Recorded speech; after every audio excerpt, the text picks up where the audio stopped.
Hello, everyone. Welcome back from the break. My name is Katie Breen. I am so excited to be here today. I want to recognize and thank the people who are joining virtually on Zoom. We're really excited that you're able to be here in the room with us. We have 130 people registered on Zoom. So thank you for being with us. To the people on Zoom, we apologize. We know there are a few technical difficulties earlier.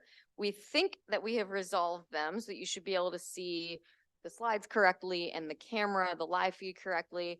But if anything comes up, please keep chatting us via Zoom and let us know. We have AV support here, and they have been amazing to help us fix those problems. So please let us know if anything isn't working correctly. Another just housekeeping item, we will share slides and the recording of the event afterwards. So you can look forward to that. And then to the people on Zoom, again, please keep putting your questions in the Zoom chat and we will ask them. We also, I know to our speakers, we've asked them to sort of, if someone asks a question in the room, to repeat it aloud so that the people on Zoom can hear it. We also now will have a mic that I will pass around. And so if the person is speaking into the mic, the people on Zoom should hear them and you won't need to repeat the question. But again, people of Zoom, let us know if for any reason you can't hear the mic or any issues that come up, and we will try to make sure you feel like members of the room as much as possible. Okay, so thanks. That's enough for housekeeping. I'm so excited to introduce Abra Patorak, who is here and joining us from Alaska. Got in late last night, and it's amazing that, someone's here traveling with us through so many time zones. So we're so excited to have her. She is a birth worker, doula, and co-creator of the Alaska Native Birth Workers community, a role through which she advances reproductive justice while serving Indigenous birthing people. Abra also serves as a committee member with the State of Alaska Maternal Child Death Review. She brings knowledge of Alaska Native culture as well as lived experience with rural healthcare and rural emergency response systems, with the ever-present goal of creating safer spaces for all birthing people. So please join me in welcoming Abra from Alaska.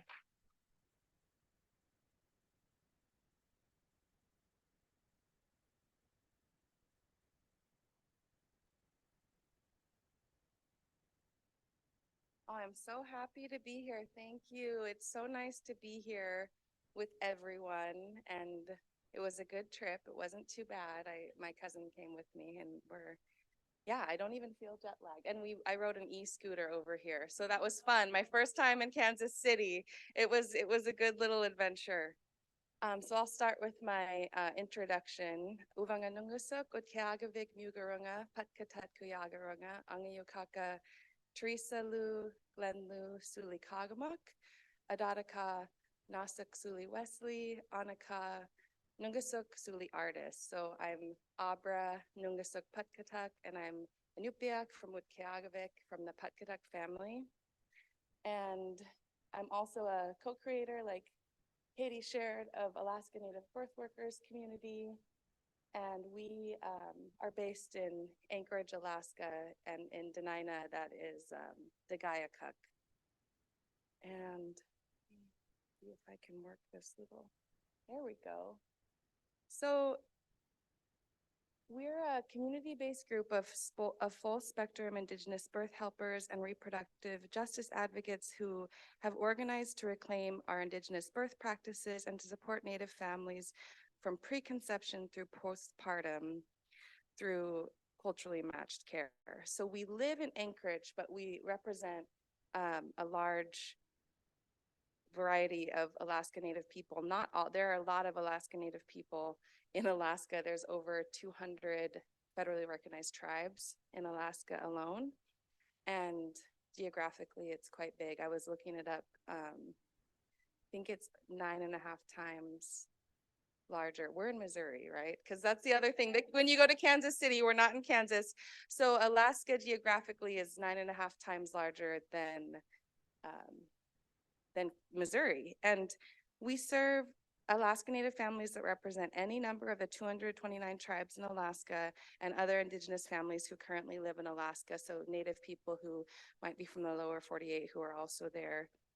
And we offer the free direct and indirect services to Alaska Native birthing families. And this is a photo of the 6 co-founders up there, and then baby Tala.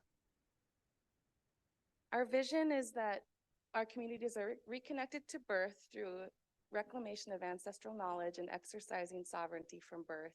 And our mission is that we'll serve Alaska Native birthing families so they feel supported, well cared for, and full of the information they need to make confident choices around reproductive health, birthing, and parenthood. In doing this, we seek to reclaim as well as create new ceremony to heal our ancestors, ourselves, and future generations who may have been harmed through the colonization of our bodies, healthcare, and birthing practices. And our values are responsibility to community, culturally matched care, connection to land and waters, and upholding ceremony and cultural teachings.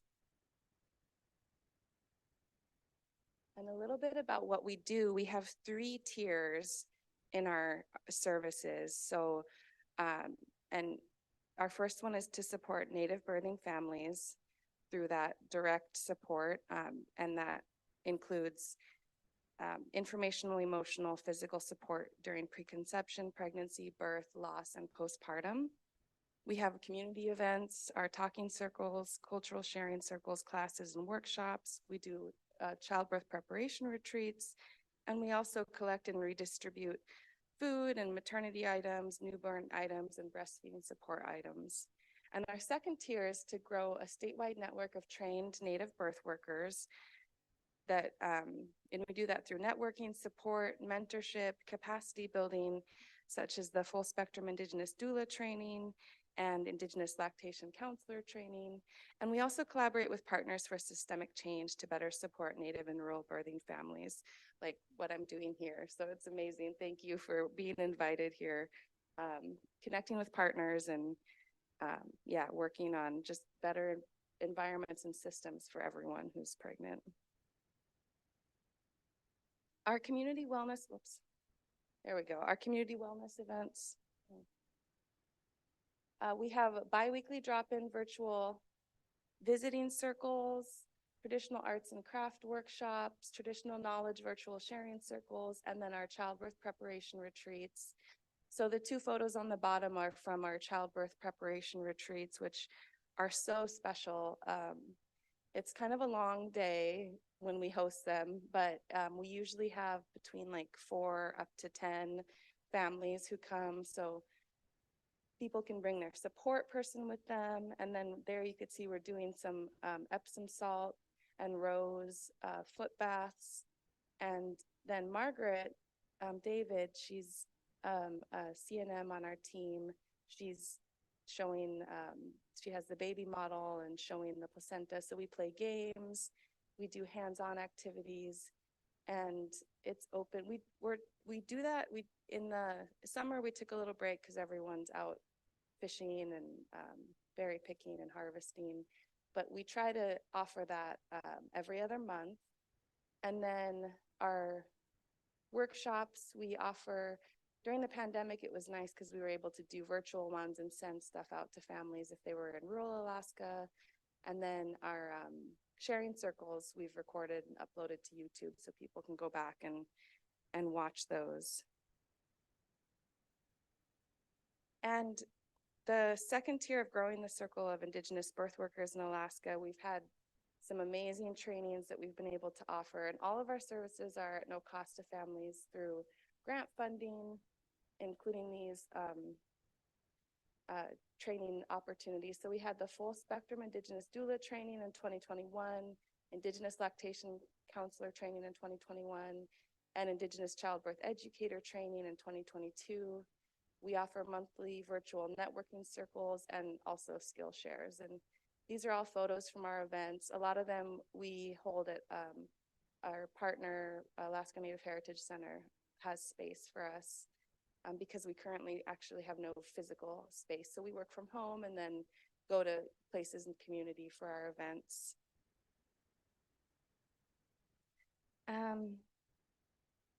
So a lot of you know everyone here, since we're involved in birth, knows about doulas. And one thing I is interesting in Alaska, people are like, well, what's a doula? Like, a lot of people haven't heard about it. So we say birth helper, birth worker, birth support person.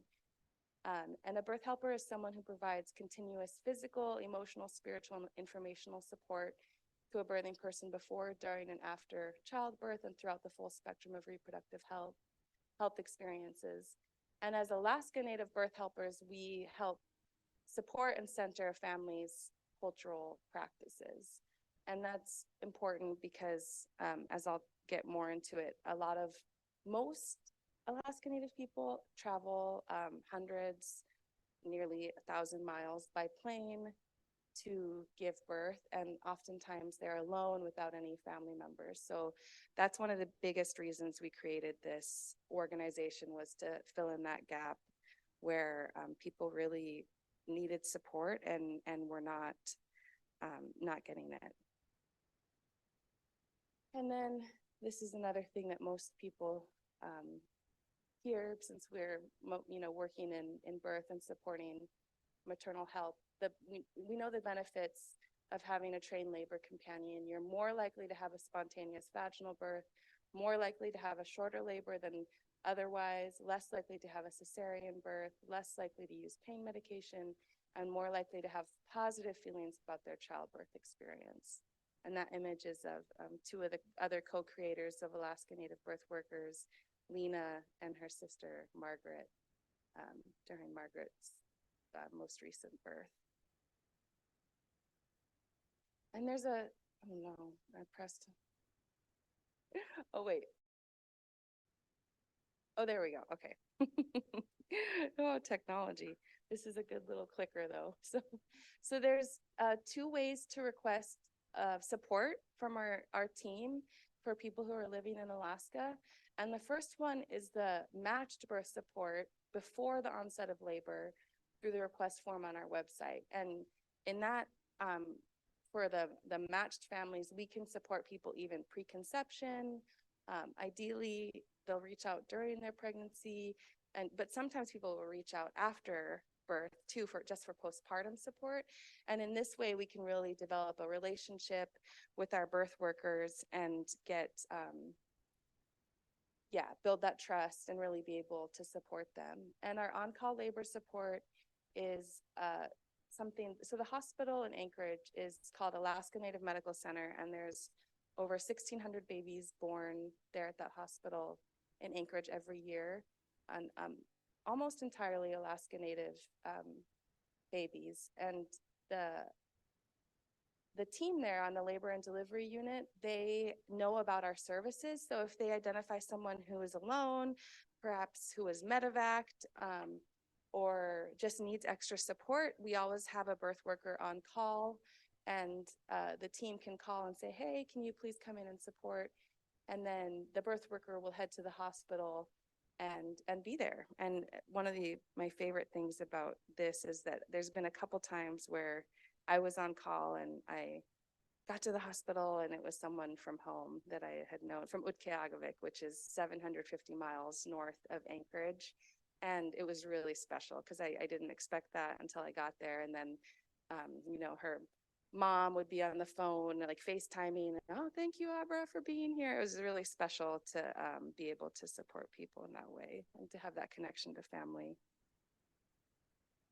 So here's a little bit of context and perspective about what rural and Indigenous birthing people in Alaska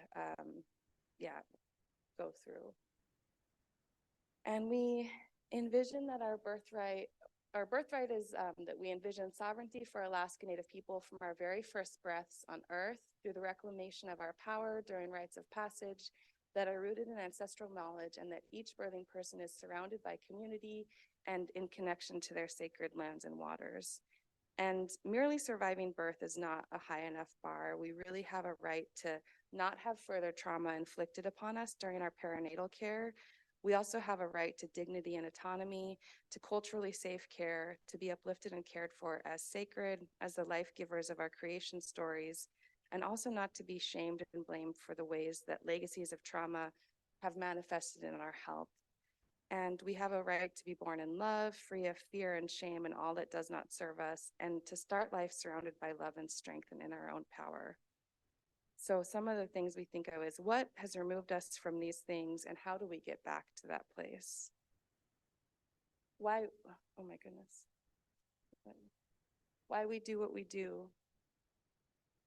This is an image of Stephanie Cromarty, one of our co-creators. We are our ancestors. When we heal ourselves, we heal our ancestors, our grandmothers, grandfathers, and our children. When we heal ourselves, we heal Mother Earth. And that's a quote from Rita Pitka Blumenstein, who is a Yupik tribal doctor and traditional midwife. And it's really about healing generations and healing-centered approach. So the care that's taken during pregnancy and early childhood impacts lifelong health for both the children and the birthing parent. And the well-being of the mother is the foundation for the well-being of the entire household.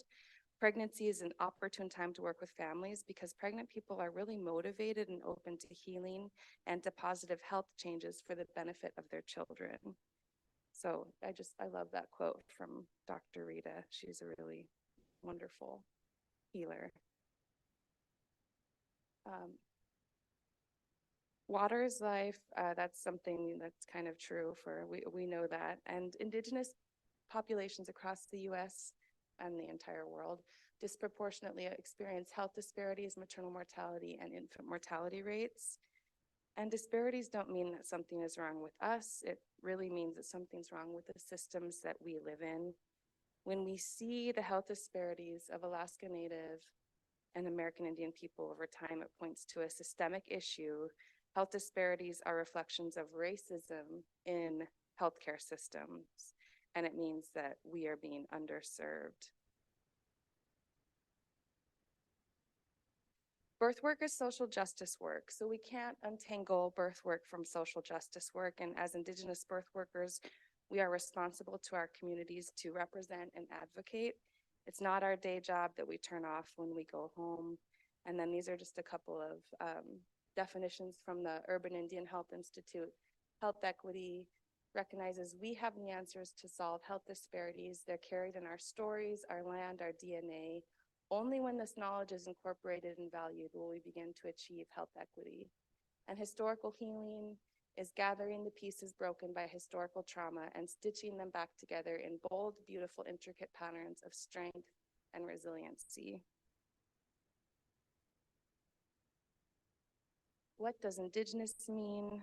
Reciprocal relationship to the lands and waters you come from, family lineage descendancy from a pre-colonial, pre-settler society, grounded in Indigenous culture and language of your territory, accepted and claimed by your community as their member, and committed to the well-being of your Indigenous peoples, community, and the lands and waters that you originate from. And that's a picture of one of Margaret's babies berry picking. I mentioned this earlier, but Alaska is just so large, and there's 229 recognized Alaska Native tribes. 20 Indigenous languages are recognized as official state languages, and approximately 200,000 Alaska Native and American Indian people in Alaska are eligible to receive care through our tribal healthcare system. 40% live in the South Central region. So that when I talked about Dagayakuk earlier, or Anchorage, 40% of Alaska Native people are living in that area. Anchorage has 300,000 people, and Alaska in its entirety has 700,000. So almost half of the population lives in Anchorage or the Anchorage area. And yeah, we are quite a big part of the population of Alaska. Our Alaska Native worldview is an awareness of the interdependence of humanity with the environment, a reverence for and a sense of responsibility for protecting the environment.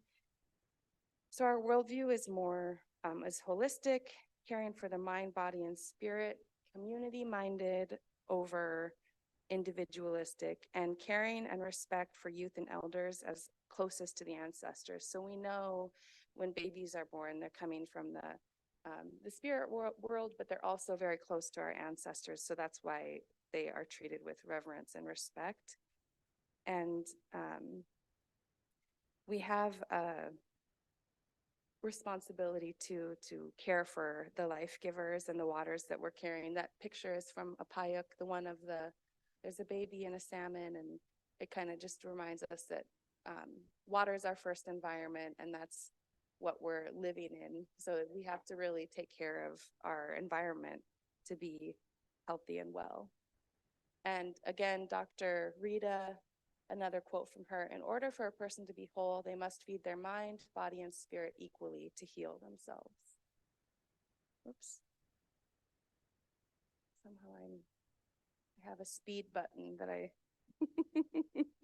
So these are just an example.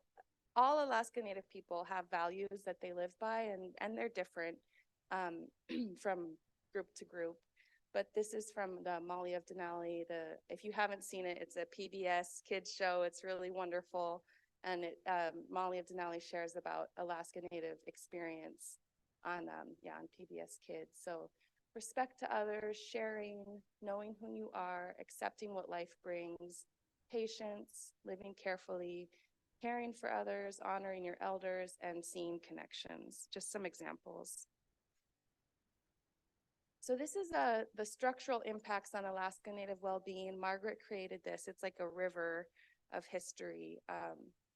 And it's broken down by Alaska history in blue, the indigenous health system history in orange, and then US history in the black ones. And I'm not going to read every single one of them, but there's a couple interesting parts of this slide that when the healthcare started for Native people in the United States through the tribal and US treaties, that began in 1824, and that was included underneath the War Department. So that's how our healthcare began. So thinking of that in context of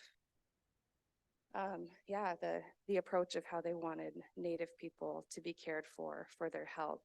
And in 1955, IHS was formed, and the Indian Health Service is an operating division within the U.S. Department of Health and Human Services. IHS is responsible for providing direct medical and public health services to members of federally recognized Native Americans and Alaska Native tribes. In the 1970s, there was a lot of forced sterilization happening in Alaska and all over the United States and Canada. In the 1960s, the Community Health Aid program was developed, which I'll talk more about how traditional midwives kind of ended up being pushed into that community health role. And oh yeah, this is important too. I mentioned the sterilization. It's in the US, at least a quarter of Indigenous women were sterilized between 1970 and 1976, many without consent or through coercion. And in 1997, the Alaska Native Tribal Health Consortium was established, and that was a good move. It's a consortium of regional tribal health organizations, and each region is represented. So we have a little more ownership over our healthcare system. A little bit on colonialism and colonization in Alaska. Colonialism is the historical and ongoing policy or practices of acquiring political control over another country or land, occupying it with settlers and exploiting it. And colonization is the process of devaluing and dehumanizing Indigenous people through both formal and informal methods in order to justify exploiting them and their homelands. And many of our ancestors went to boarding school, and our language was taken away from us for many people. On that wall, on the sign on the wall with these children, it says, "Do not speak Eskimo." Alaska midwives through history. You can see in the 1940s, here's a traditional Alaska Native midwife at work in Savunga on St. Lawrence Island. And then in 1951, here's a midwife receiving training from a Western healthcare professional. And colonization has shaped where we give birth. This is a picture of Della Keats, who is an Inupiaq midwife and traditional healer from near Noatak in 1952, Noatak. And traditional midwives were retrained into non-native medical healthcare systems. Evacuation policies are began and are even stronger than ever before, where birth is removed from villages. Many rural Alaskans cannot receive perinatal health care or give birth with any medical support in their communities. And community health aides are an example of having the local culturally matched care available in our communities. They're an essential lifeline in many parts of Alaska. And many of the traditional healers who held this knowledge, like I said, moved into the health aid system, and they are also trained now to not allow birth, and especially like to avoid like emergencies. They're trained to not allow village birth in the villages. And the shift in this maternity care and expectations for Alaska Native people who live in rural communities occurred over that same time period that village midwives were being replaced by the Indian health service system. And Birth and Rebirth on an Alaskan Island is a really great book that talks more about it. So our traditional values and knowledge were devalued when new models of care were introduced to our communities, and our people no longer had a place to practice in the same way they always had in this new system of healthcare. Pregnancy, birth, and postpartum care is routinely referred out of rural communities away from support systems, traditions, and cultural practices. And when rural and Alaska Native women are removed from their homes for extended periods of time, they cannot fill essential roles which are inherent to the stability and prosperity of their communities. These families are asked to leave at 35 weeks, but I've supported families that have had to leave much earlier because of complications in their pregnancy, and then they're away from their family, away from their jobs, away from their children and their partners, and just totally alone. And we also see this in the broader medical system that discredited women's traditional knowledge. This happened, of course, in the lower 48 too, not just in Alaska. It just happened kind of in a different way and has really harmed us.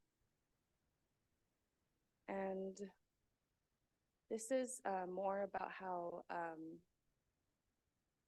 Alaska Native people are giving birth really far from home. So per Alaska Vital Statistics, there are about 2,000 Alaska Native babies who are born each year. Healthy rural pregnant patients leave home weeks ahead of their due date to wait at the regional birth hub. And sometimes that can be closer to their village, but a lot of times it's in Anchorage. Half of the births at Alaska Native Medical Center are to people who live outside of the Anchorage service area, further than 90 miles away. Medicaid insurance does not cover travel for a support person unless the patient is a minor. And prematernal homes, I'll talk about that in a few slides, actually. Back to the size of Alaska, where Alaska Native people are giving birth.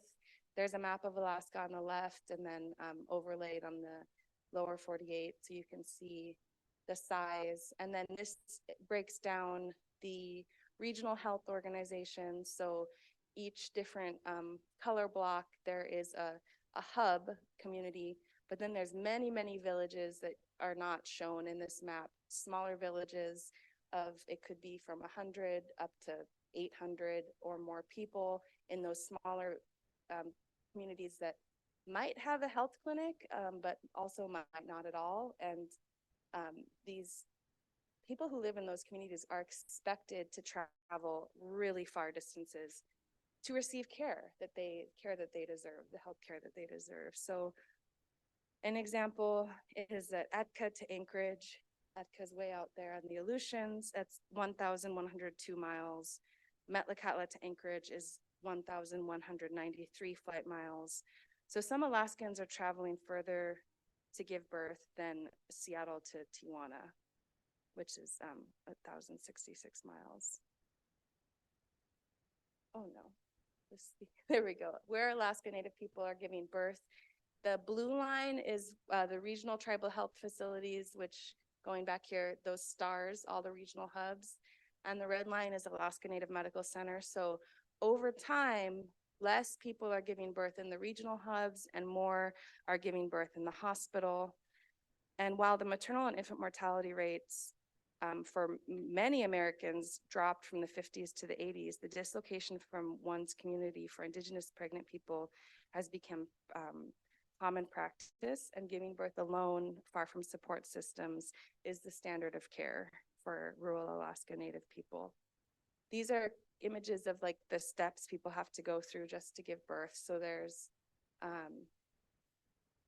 perhaps like there's a clinic, and then you take a small plane, you might go to the prematernal home.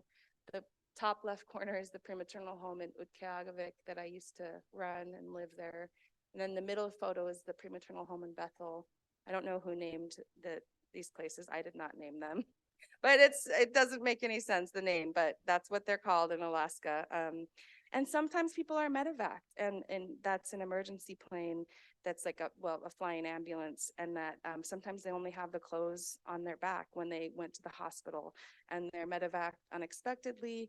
And if it's a healthcare issue that needs to be addressed further, it might be that that person then will have to wait in Anchorage for weeks and weeks. And birth for Alaska Native people is almost always in a hospital setting, away from their own community traditions and practices. Evacuation is mandatory for rural pregnant people. So there's a lot of like fear tactics that are used, like, okay, like if you don't make it out, like there's people are threatened to have to pay a lot of money for that. So what can we do to support Alaska Native birthing families? These are some sweet photos of precious new ones. So we can become familiar with cultures and histories, become familiar with structural impacts, offer trauma-informed and healing-centered care, acknowledges that traditions are best practices, utilize community-based solutions, and use cultural safety, and respect spaces that are created for Indigenous people to share, heal, and learn from each other, listen to people in the community, and honor their stories and center their experiences and not our own. And that includes, so even though myself as an Alaska Native from Utqiagvik, a lot of the people I support are not from my community. They have different, just because I'm Alaska Native doesn't mean I'm going to be the best person to support them. So I also have to humble myself in caring for these families and listen to their needs and be adaptive to what they need. And then, of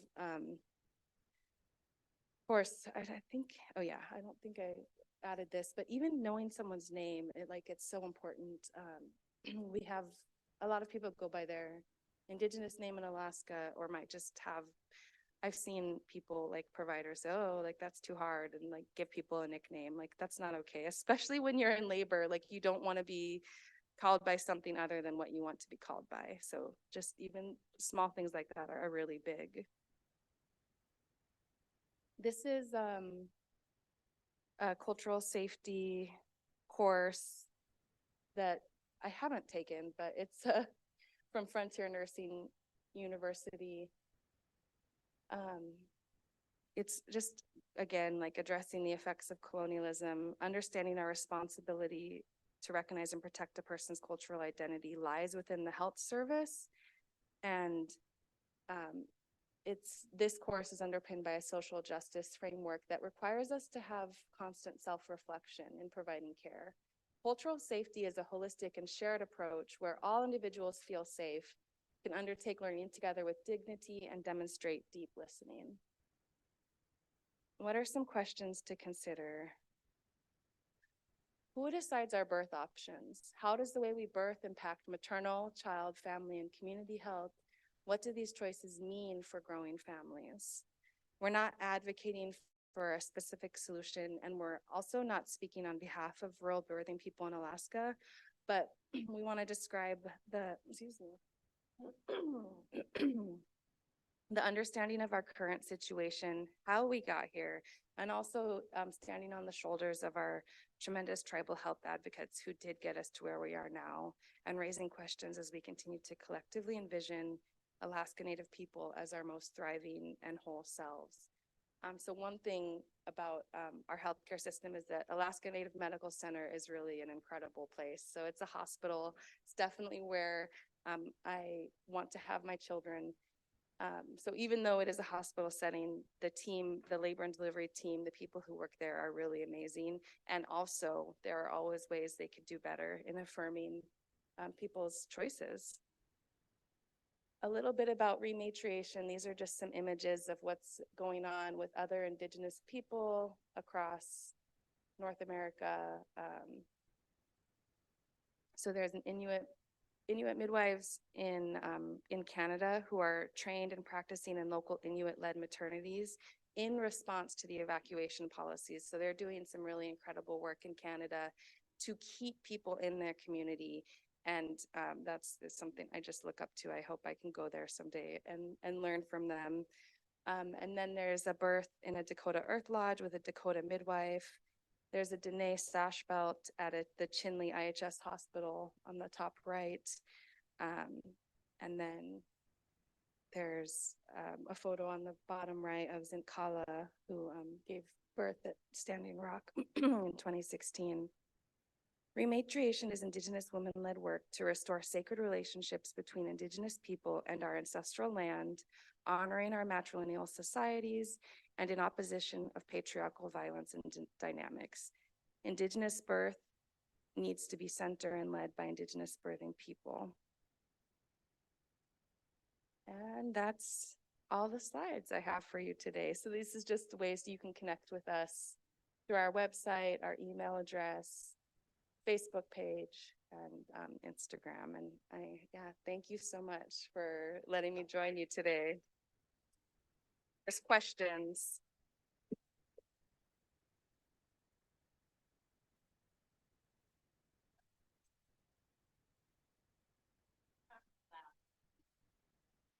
Perfect. I want to thank you for coming and sharing your story. I was in Anchorage for about 10 days this summer. We did a CME event up at the university, and we picked Anchorage, Alaska in particular, because that state has figured out better than any other state, in the most frontier state in the nation, how professionals can work together. So there are more birth centers in that state than anywhere else in the nation. There are more blended practices of midwives of all pathways, family practice, OBGYNs working together, and the reimbursement brings equity in those roles. So for any of our listeners virtually or here in this room, if you want to see a state that ranks 10th, the 10th best in maternal mortality in the nation, under the conditions that they're working under, it's the state of Alaska. So thank you for everything you're doing. Thank you.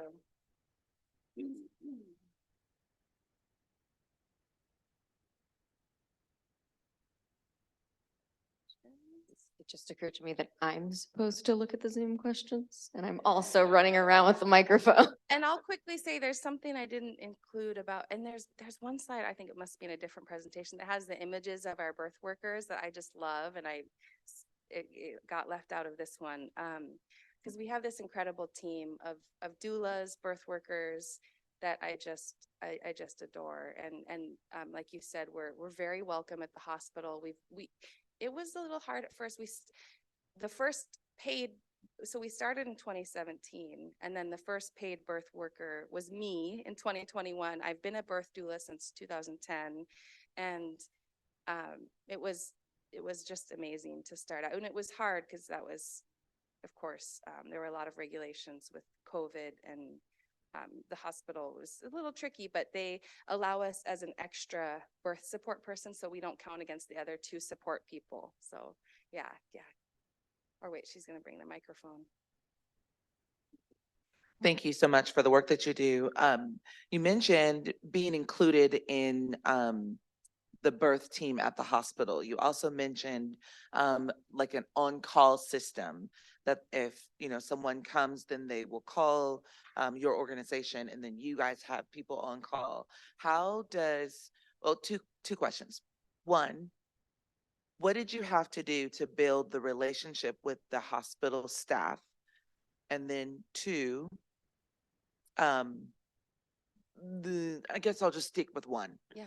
And then we'll Yeah, we'll start with that one. So That's a great question. So Margaret David is our, she's a CNM who actually works at the hospital. So Alaska Native Medical Center is a midwifery-based model. So all the births are attended by CNMs. There's over 20 CNMs at Alaska Native Medical Center, and there's also doctors on staff. But Margaret is, she's Athabascan, so she's a midwife who worked at the hospital, and that really helped in starting out to build this connection.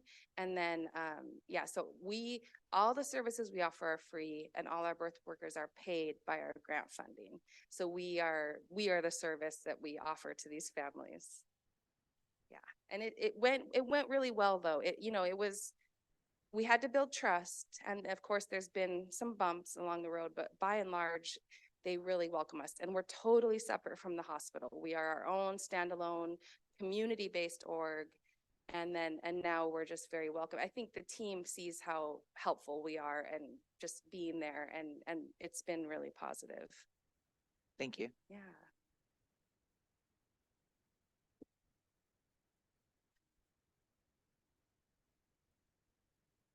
Thanks so much for traveling all the way from Alaska, first of all. I have a comment, and I'd love you to hear your thoughts on it, that I find there's a difference between midwives and doulas who are attached to the hospital and their level of care for or commitment to the birthing person versus independent midwives and doulas who are coming in and who are not necessarily answerable to the hospital or hospital staff. Yeah, thankfully we don't have to really answer to the hospital, so that's good. And it's really, I appreciate that. I'm not that familiar because in Alaska, I don't think we have doulas connected to any hospitals as far as I know. I know in Seattle, it's at Swedish, there's doulas who work for the hospital. And so I'm not that familiar with what that's like. And we just, come in separate but have a good working relationship. And it's nice, it's really nice because all of our birth workers are Native, Indigenous people. So to see, I think for the people in labor, especially when it's an on-call situation, to see someone who might understand their culture, where they're from, it can be a really big relief to have that extra support. No, I just wanted to respond to her question, and I probably should have waited till my turn to speak for my presentation. But the word commitment, I just wanted you to be careful with saying, because I have been a midwife that was connected to a hospital versus starting my own practice now. And it has nothing to do with our level of commitment, but our fear of retaliation. Mm-hmm. And so while I was committed to especially the Black women that walked through my doors, and my hospital serviced 80% Black women, and I was the only Black midwife to serve, my level of commitment was there, but there was a fear of retaliation. However, I am a bulldog, and so even through that fear of retaliation, I still practiced and served, but then I also realized I did a disservice by staying there. And so I left, and I will talk about that at one, but I just wanted to be careful. There's studies now to show that when hospitals contract midwives and doulas to come in, there is a better outcomes, lower disparities, and all of that. But it's just simply because we don't have to answer to that hospital, and there is that lack of retaliation. Hospitals fear me way more now in my own practice than they did when I served them.